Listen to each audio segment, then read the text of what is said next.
नमस्कार दोस्तों, स्वागत है आप सभी का स्टडी अफेयर्स में। एक खबर इस समय पे निकल के आई है एक नेताजी के बयान के द्वारा, और उसके बाद हलचल मच गई है भारत में भी और श्रीलंका में भी। क्या है ये खबर? खबर ये है कि एलटीटीई का चीफ जो था प्रभाकरन, वो जिंदा है। LTTE chief Prabhakaran is still alive. किसने कहा है ये कहा गया है पाझा नेदुमरन के द्वारा।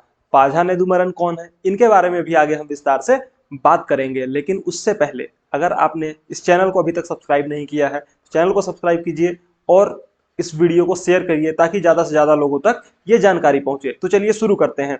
देखिए, एलटीटीई, सबसे पहले हमें ये जानना है कि ये एलटीटीई क्या है। ओके, तो एलटीटीई जो है उसका फुल फॉर्म है liberation tigers of Tamil Eelam. क्या? Liberation tigers of Tamil Eelam. एक वर्ड यहां पे निकल के आता है तमिल। ओके, देखिए, तमिल का कॉन्सेप्ट सही समझ में आ रहा है कि ये जो संगठन है इसमें तमिल लोगों की संख्या बहुत ज्यादा होगी। ओके, यही है, सच्चाई भी यही है। तमिल लोगों के द्वारा ही बनाया गया ये संगठन था, जिसे बाद में नाम दिया गया एलटीटीई, लिट्टे, जिसे लिट्टे के नाम से श्रीलंका में और इंडिया में बहुत अच्छी तरीके से जाना जाता है। ये ग्रुप एक्टिव कहां था? तो ये ग्रुप एक्टिव था श्रीलंका के अंदर। ओके, श्रीलंका में, ये इंडिया में एक्टिव बिल्कुल भी नहीं था। ये कॉन्सेप्ट बिल्कुल क्लियर होना चाहिए।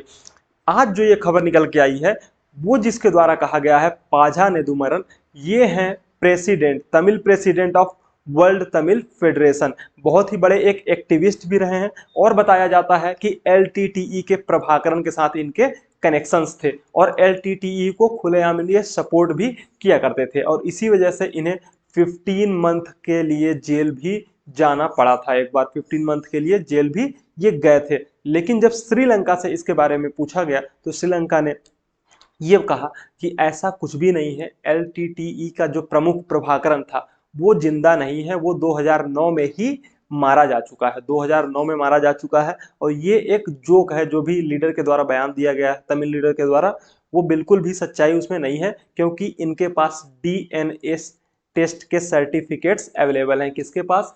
श्रीलंका की गवर्नमेंट के पास। उन्होंने कहा है कि बकायदा प्रभाकरण की डेड बॉडी का डीएनए टेस्ट हुआ था, और उससे पुष्टि हुई थी कि प्रभाकरण ही मारा गया है।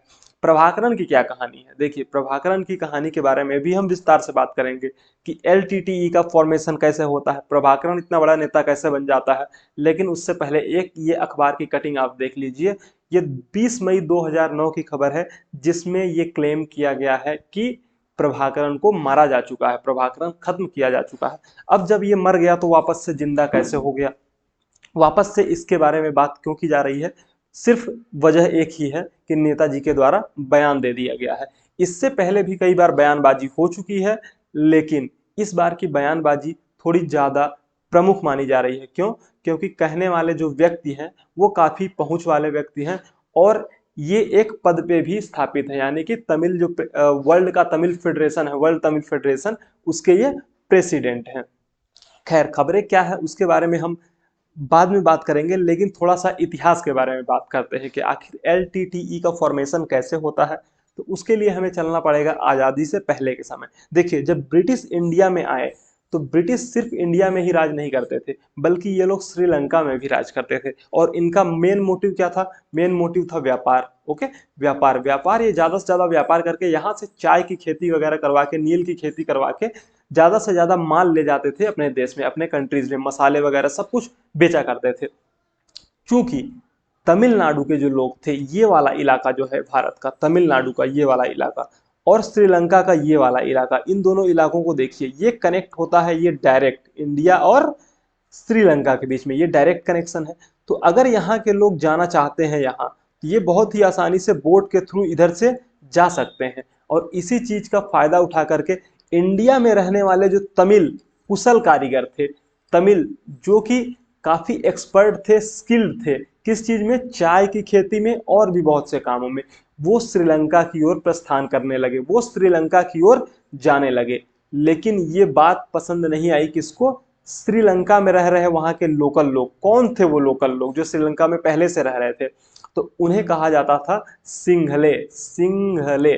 ओके, सिंघले लोग थे यहाँ पे रहने वाले, पहले यहाँ के लोकल लोग। अब इन लोग, अब देखिए, होता क्या था, जब यहाँ पे रहने वाले खुद के तमिल श्रीलंका के और इंडिया से भी कुछ तमिल निकल के यहाँ पे जो जाने लगे, उन लोगों की वजह से एक तरीके से हम ये कहें तो यहाँ के लोकल सिंघले लोगों का रोजगार छीनने लगा, क्योंकि ये लोग एक्सपर्ट्स हुआ करते थे अपने कामों में, ठीक है।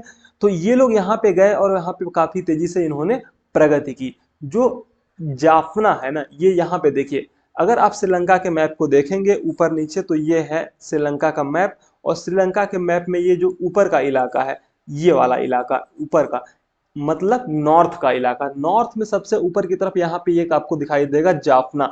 जाफना वो इलाका है जहां पर भारी मात्रा में इधर से, कहां से, इंडिया के तमिल लोग, इधर के इंडिया के तमिल लोग यहाँ पर जाकर के बसे, और इन लोगों ने धीरे धीरे धीरे करके बहुत सारा काम वगैरह करना चालू कर दिया। कहाँ पे, श्रीलंका के अंदर।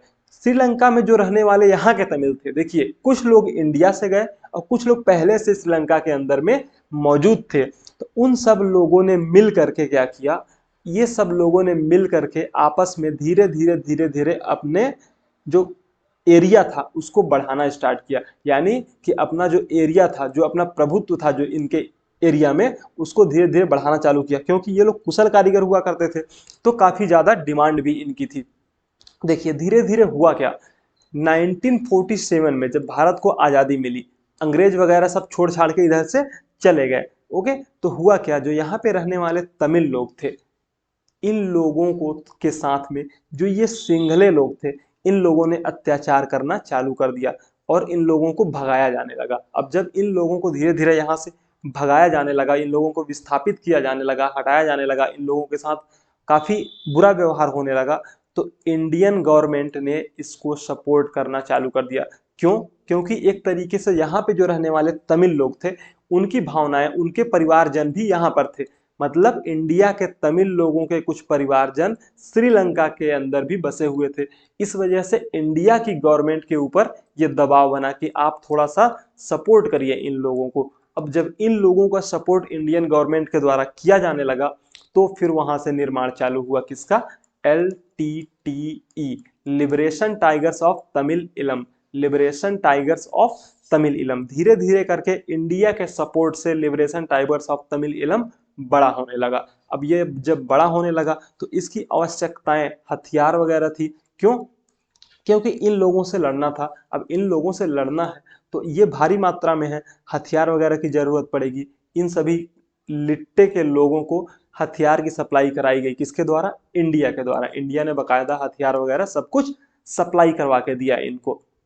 लेकिन LTTE काफी बड़ा हो चुका था, धीरे धीरे LTTE इतना बड़ा हो गया कि इसके पास खुद की एयरफोर्स थी, यानी कि मतलब आप समझिए देश एक ही है, उसके अंदर दो तरह की सेना मौजूद है। एक सेना जो श्रीलंका की गवर्नमेंट के द्वारा रन की जाती है और दूसरी सेना जो लिट्टे के द्वारा रन की जाती है, LTTE के द्वारा, ओके। अब LTTE का जो हेड बना वो था प्रभाकरन।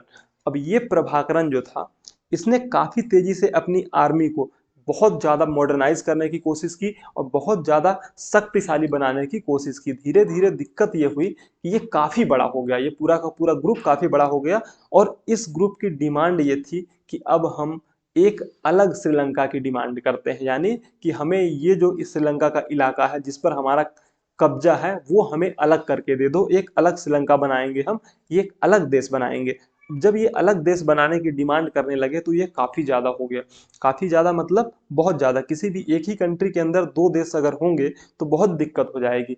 तो श्रीलंका की गवर्नमेंट ने इंडिया से कांटेक्ट किया, इंडिया से कांटेक्ट किया और कहा कि हमारे यहाँ पे शांति की स्थापना करवाइए, शांति की स्थापना करवाइए, मतलब कि आप LTTE से बात करके और हमारे बीच में एक शांति समझौता करवाइए। राजीव गांधी जो उस समय के तत्कालीन प्रधानमंत्री हुआ करते थे, उनके द्वारा LTTE से बात करके क्या कराया गया, समझौता कराया गया, शांति समझौता हुआ। किसके किसके बीच में, श्रीलंका की गवर्नमेंट के बीच में, श्रीलंका की गवर्नमेंट जो थी उस समय पे वहां की तत्कालीन, और LTTE के बीच में, LTTE के बीच में, कि अब आप लोग शांति से रहेंगे। किसको, LTTE को, LTTE को वहां पे जो भी पोजीशंस हैं वहां पे मतलब नेतागिरी में, या फिर एक तरीके से ये कहें जो भी गवर्नमेंट की पोजीशंस हैं वहां पे इनको भी महत्व दिया जाएगा। ये सभी बातें हुई, लेकिन LTTE काफ़ी बड़ा हो चुका था। LTTE को ये लगने लगा कि हमारी डिमांड्स पूरी नहीं हो रही है।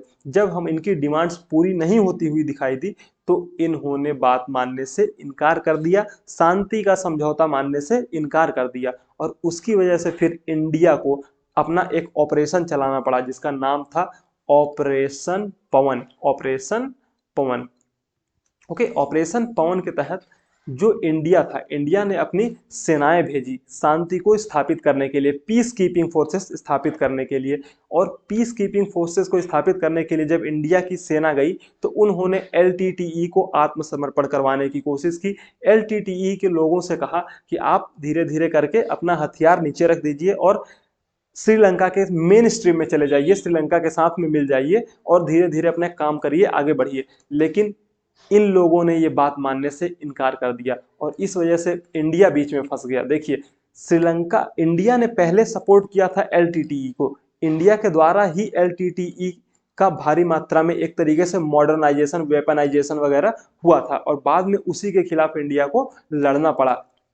ये बहुत ही दुविधाजनक स्थिति बन गई और इस वजह से LTTE काफी ज्यादा इंडिया से खफा हो गया, यानी कि खफा मतलब नाराज। उनको लगने लगा कि इंडिया ने पहले तो हमें सपोर्ट किया और फिर बाद में हमें ही एक तरीके से अपनी सेना को भेज करके खत्म करने की कोशिश की जा रही है। और इस वजह से LTTE ने ही क्या किया, राजीव गांधी जी की हत्या करवा दी। राजीव गांधी जी की हत्या LTTE के द्वारा ही करवाई गई थी। धनु नाम की एक महिला थी जिसने अपने साथ में, मतलब एक सुसाइड बॉम्बर की तरीके से वो उनसे गई मिलने के लिए राजीव गांधी जी से एक रैली के दौरान और खुद को ही ब्लास्ट करके उन्होंने राजीव गांधी जी को भी साथ में खत्म कर दिया। तो ये पूरी की पूरी थी कहानी LTTE की। और क्या था LTTE का इंडिया से कनेक्शन, उसके बारे में भी हमने आपसे काफी विस्तार से बात की और कैसे ये राजीव गांधी जी की हत्या से जुड़ा हुआ था उस पर भी हमने बात की।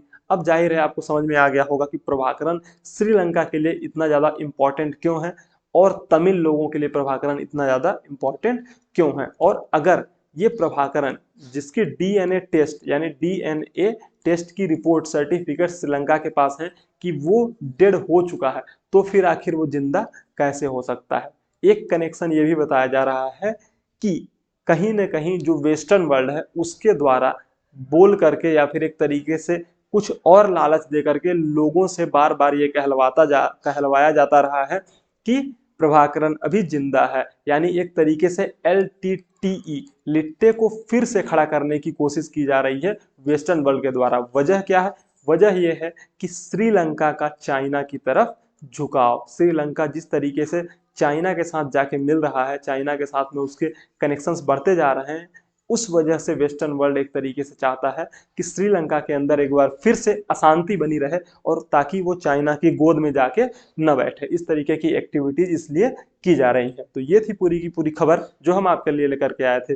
अगर आपको ये वीडियो पसंद आया है तो चैनल को लाइक, सब्सक्राइब कीजिए, वीडियो को लाइक कीजिए। Thank you so much.